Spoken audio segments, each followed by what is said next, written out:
Chapter 12. Explanation and Agreement. They didn't know where the word of the surgery had leaked from. Actually, in Maomao's opinion, it was a miracle that the empress' condition had stayed hidden for so long.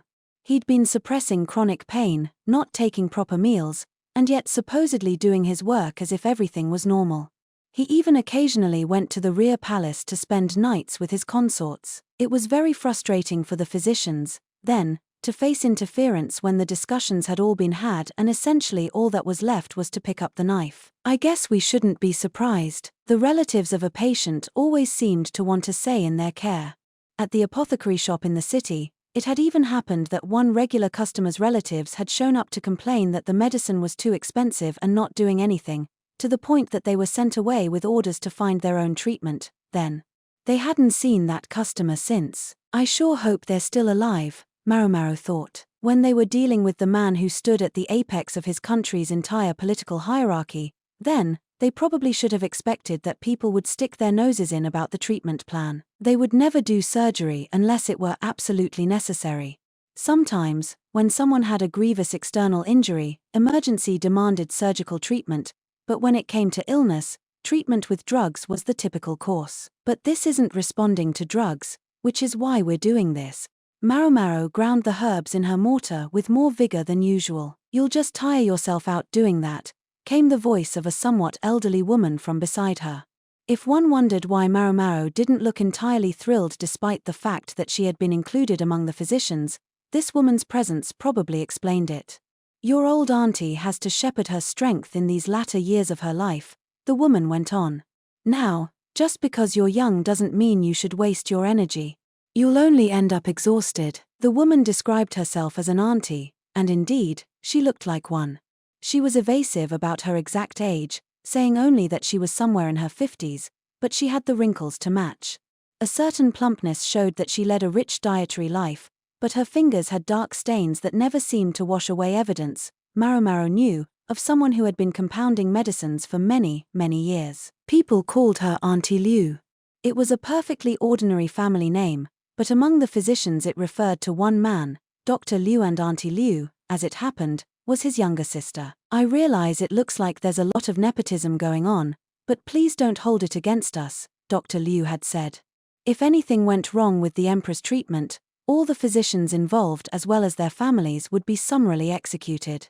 In order to minimize the number of people caught in the purge, Dr. Liu had decided to hire family members of the physicians already involved. And of course, although he might talk about nepotism, Dr. Liu would never bring in mere amateurs.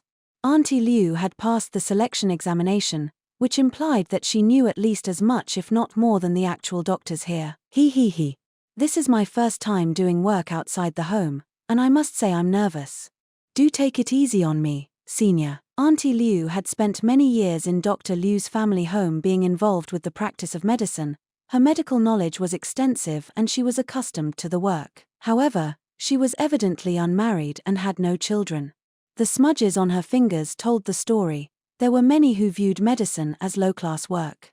Maomao could only guess how many people had seen those darkened fingers and immediately decided this woman was unfit to be their bride. In a way, Auntie Liu represented one possible life that might await Maomao. If Maomao was annoyed, so were the other physicians. And here we've got everything ready, one complained. His condition will only get worse if we hold off, said another. If Dr. Liu was right that this was appendicitis, then they were in a battle with time.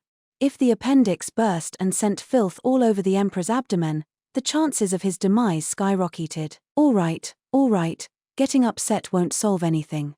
We just have to do whatever we can, Auntie Liu said, diffusing the charged atmosphere.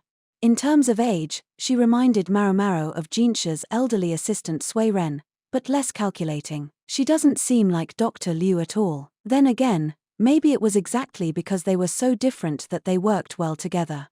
And they must work well together, or Dr. Liu would never have called her here. She was certainly a boon to the general atmosphere. If that was why Dr. Liu had involved her, it was a brilliant stroke. The upper physician who had been leading the surgical team had been reassigned to anesthetic needling, and Auntie Liu had effectively taken charge. The fact that no one complained was probably down to her personality. As such, She promptly became the subject of discussion at break time. An auntie like her? I don't know. I hear you. I mean, we're risking our lives too, sure, but at mealtimes, even the physicians, who normally spoke with careful formality to each other, could be heard to relax a bit. Maomao was preparing tea, and, along with the auntie, was among the listeners. From what she gathered, there was more than one person raising objections to the surgery. Moreover, they were coming from both the Empress Dowager's family and from voices within Gyokuin's faction. In other words, both of the major powers at court were opposed. Not like I can't understand what they're saying, one of the physicians said. If the surgery were to fail, the crown prince would become emperor at not even 5 years old. In that case, the empress's father, Gyokuin, would likely become regent. The Empress Dowager's people would not be amused by the possibility. By the same token, it had to be obvious to the Empress's partisans that having such a young ruler take the throne when their own power base was not yet firmly established would open them up to a counterattack.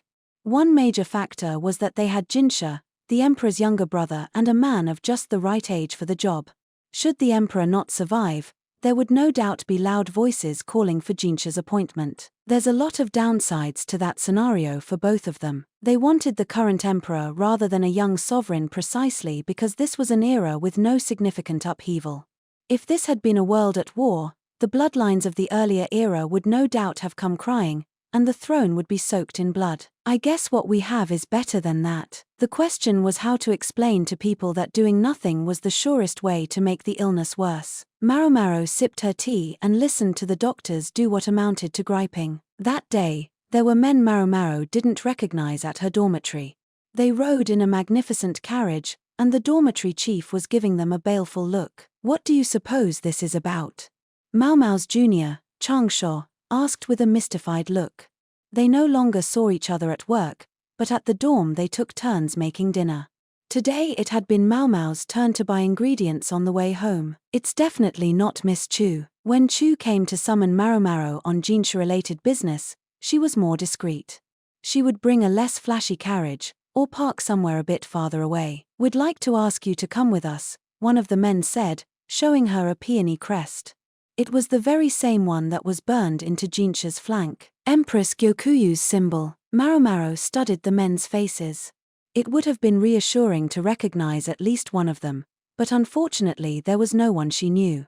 Considering Maomao's singular inability to remember even those people she had actually met, maybe she couldn't complain. If these were messengers from Empress Gyokuyu, then she had no choice but to go with them. If they were simply posing as Gyokuyu's men, however, she would prefer to refuse. As she dithered, someone she did recognize finally emerged from the carriage. Maomao, the woman said. Lady Hongyang, Maomao answered. It was Empress Gyokuyu's chief lady-in-waiting. You will come with us, won't you? Hongyang asked. Yes, If the chief lady-in-waiting had come in person, then Maomao definitely couldn't say no. Changsha, Maomao said, turning to her junior, would you be so kind as to eat dinner by yourself tonight? Of course. Maomao gave Changsha the ingredients she'd purchased and then got into the carriage. The carriage rolled into the Empress's pavilion. As it went, Hongyang peppered Maomao with questions. Do you know why we've summoned you? She asked. Does it have something to do with the emperor? The high officials wouldn't quit jabbering about the surgery. There was no way Empress Gyokuyu didn't know about it. That's right.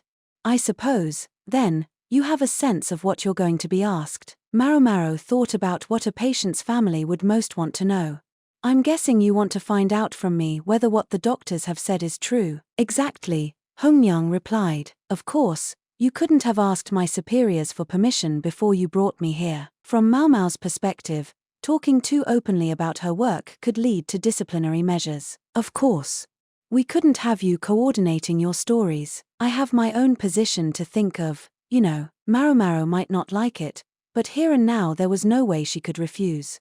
There was simply too vast a gulf between an ordinary palace lady and the empress. Hongyang led Maomao out of the carriage. The leaves are red, she noted, realizing how deep in the autumn they now were.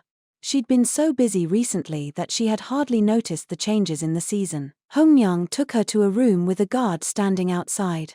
She motioned to him, and he opened the door. Empress Gyokuyu was within, reclining on a couch.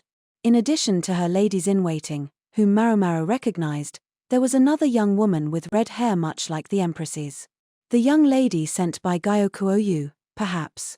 Publicly, she was described as Gyokuyu's niece. That's the girl Tall Senior was talking about. Maomao was no Tall Senior, but she could tell that all the ladies in this room, the empress not least of all, were beautiful. It wasn't just their looks, the way they did their makeup and the way they comported themselves was ineffably refined. It struck Maomao all the more because she'd spent all her time of late in workplaces full of unwashed guys. There was one other young lady there, with braids and narrow eyes. She was plain-faced and tall, and looked to be in her mid-30s, like hougong. Is she from the West? With her suntanned skin and slightly unusual clothing, she looked to Maomao like someone from Isei province. Who's that? Even as she pondered the question, Maomao bowed deeply. It's been such a long time. How are you doing? Gyokuyu asked, and only when the empress had spoken did Maomao raise her head. Yes, far too long, milady. I'm doing much the same as always. So I see. Have a seat. Yes, thank you. Maomao sat in a chair. Yinghua and the other two girls were looking at Maomao fondly. They gave her little waves. She wanted to wave back, but since Hongyang was there, she thought better of it. Hongyang noticed what the girls were up to. All right, surely you have something else to keep you busy. These two have something very important to talk about, so if you would kindly leave. Ah, Yinghua said. Don't me, snapped Hongyang. Yes, all three replied in unison. The rapport between Hongyang and the three of them seemed alive and well. Empress Gyokuyu watched the exchange with evident amusement. Then the three young ladies and Gyokuyu's niece left the room. The unfamiliar girl with the braids stayed. Hongyang locked the door, while the guard remained outside to make sure no one listened in. Empress Gyokuyu was the first to speak. I assume Hongyang has filled you in. My apologies for dispensing with the pleasantries, but could you tell me what his condition is? It's the doctor's opinion that he is already beyond treatment with medicine. His symptoms suggest a high probability of appendicitis, which is when the organ called the appendix becomes inflamed. If it gets worse, the appendix could rupture, scattering the filth inside it all over his body. That would invite further illnesses and drastically increase the likelihood of his death. As such, they believe it's necessary to do surgery and remove the appendix before the situation gets any worse. Maomao thought fast as she spoke, but she answered honestly. She decided that there was no way that Dr. Liu or Luo Men had given the empress a false diagnosis. They had no reason to do so. Everyone had grown skeptical toward the doctors, even Gao Shiren. From the looks on the faces of Gyokuyu and the others in the room, Maomao suspected she was right. They had heard this before. And removing the appendix. That involves cutting into his stomach, doesn't it? Gyokuyu asked. Yes, Will the surgery succeed? She sounded worried. Maomao could tell she wasn't just thinking about her son's future, but was genuinely concerned for the emperor. The relationship between the emperor and his empress was not one that could be described as love or romance. Yet nonetheless, it was not as if Empress Gyokuyu felt nothing for His Majesty at all. If only that had been anything like enough to make him better. The physicians are doing everything they can to make sure it will, Maomao answered. But it could fail, couldn't it? Maomao stopped and thought for a moment. It was hard to say what would be the best way of explaining this. Finally she said, in his current condition, the success rate is likely better than 90%. However, it will decline as time goes on. Why? Maomao tried to put the matter as simply as she could. As I said, if the appendix bursts and sends filth everywhere, it can cause other illnesses. Meaning that the longer we wait, the more this becomes a matter of life and death. All right. And what other causes of failure might there be? It's possible that toxins could enter the surgical site after the procedure and cause it to become infected. Toxins? You mean he might be poisoned? No, It's like. Suppose you scraped your knee and didn't wash it off. Toxins could enter your body through the wound and cause it to become infected. It's the same principle. One shouldn't touch a wound with dirty hands, for example, but patients often inadvertently touch the surgical site and introduce toxins that way. Maomao was as honest about the possible failures as she was about everything else. Trying to hide anything would only make her seem suspicious. One last question, then, said Gyokuyu. If the physicians are wrong and it isn't appendicitis, what will you do then? We'll just have to cross that bridge when we come to it. However, I don't think it would mean that the surgery was in vain. If they could physically see where the illness was, that would be worth a lot. Moreover, if they could even just remove the filth from his belly, it would almost certainly contribute toward the lessening of his symptoms. They might or might not be able to treat the fundamental problem then and there, but it would be better than waiting around. Empress Gyokuyu, Hongyang, and the woman with the braids looked at each other. Did I say anything that contradicted the other medical staff? Maomao asked. No, Gyokuyu responded, a troubled smile on her face. I don't suppose you've all agreed on a story, have you? If we had, I might be better able to dissemble about the rate of failure for the surgery. True enough. Gyokuyu sighed and looked at the braided girl. You heard her. Would you be so kind as to explain to father, honored elder sister? Elder sister. So she finally knew who the woman with braids was, one of Gyokuyu's many half-siblings. I will, the woman replied. However, I take no responsibility for how those around him may receive this. Meaning you think father will understand? The other woman nodded silently. It was obvious from the conversation how intelligent she was. Sigh. I'm sorry to have called you so suddenly, Maomao, said Gyokuyu. Not at all, Maomao replied, relieved to find that she hadn't offered anything mistaken. You haven't had dinner yet, have you? Since you're here, why not eat before you go? Maomao reflexively put a hand to her tummy. I want to. Oh, how I want to. But if she ate here, her careful, correct explanation would be in vain. The meal might look like a bribe. Maomao bit her lip hard and bowed her head. I'm terribly sorry, milady. In fact, I've had my meal already. Then she left the room, trying to keep her stomach from growling.